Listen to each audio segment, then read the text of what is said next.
economists refer to it as the biggest robbery ever enacted on the American people.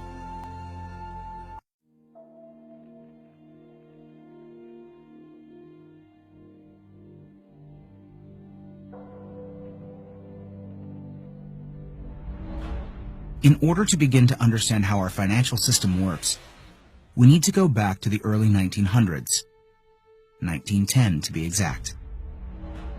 Everyone at some point in their lives has heard of the Federal Reserve, but most likely don't understand what it is or how it works. The Federal Reserve, referred to as the Fed, is a central bank that many economists refer to as the biggest robbery ever enacted on the American people. The reason for this is because the Federal Reserve is neither part of the federal government nor does it have any reserves. Yet, this single organization controls the money supply of the most powerful country in the world. The Fed is very diligent in hiding the fact that they are not part of the government. The last thing they want the American people to fully understand is that our government does not control our own money. In order to achieve this, they were very clever and decided to call their institution the Federal Reserve. And by labeling themselves this way, the general public never thought twice about who was in control of the country's money supply. If the Federal Reserve is not part of the government, then who controls this private organization and how did this come to be? The answer to this question is what changed the course of our country forever. In November of 1910, a secret meeting took place of 6 bankers and economic policymakers who represented the financial elite of the Western world. It was hosted at the J.P. Morgan estate on Jekyll Island in Georgia.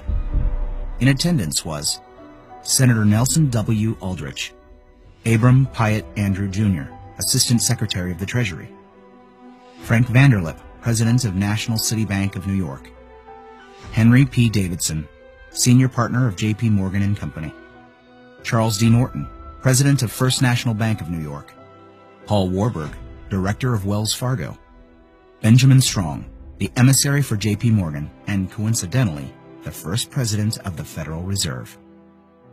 Years later, Frank Vanderlip referred to this meeting as the actual conception of what eventually became the Federal Reserve System. This meeting was so secret at the time that not even the names of those who attended were mentioned to the servants who lived and worked on the island. The men who attended came on a late-night train, claiming to be on their way to a hunting expedition, but instead, these bankers met with Senator Nelson Aldrich to draft what would eventually become the Federal Reserve Act. This private meeting, attended by some of the most powerful men in America, was strategically designed to take control of our country's money supply and to achieve ultimate power in America. Mayer Amschel Rothschild, one of the most powerful European bankers of his time, stated it best when he said, "Permit me to issue and control the money of the nation, and I care not who makes its laws." On December 23, 1913, 2 days before Christmas, when most people in Congress were home with their families, the Federal Reserve Act was signed into law by President Woodrow Wilson. That single act, however small it may seem, transferred the control of our monetary system from our government into the hands of some of the wealthiest men in our country. Putting into law the Federal Reserve Act gave unlimited power to a few wealthy banking institutions in America. The Fed has the power to issue currency, manipulate interest rates, and run secret bailouts. Yet Congress and the President are not allowed full oversight over this powerful organization.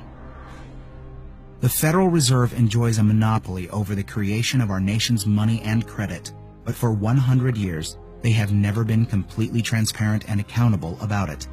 And we don't have to look back too far from today to see what it looks like in real life.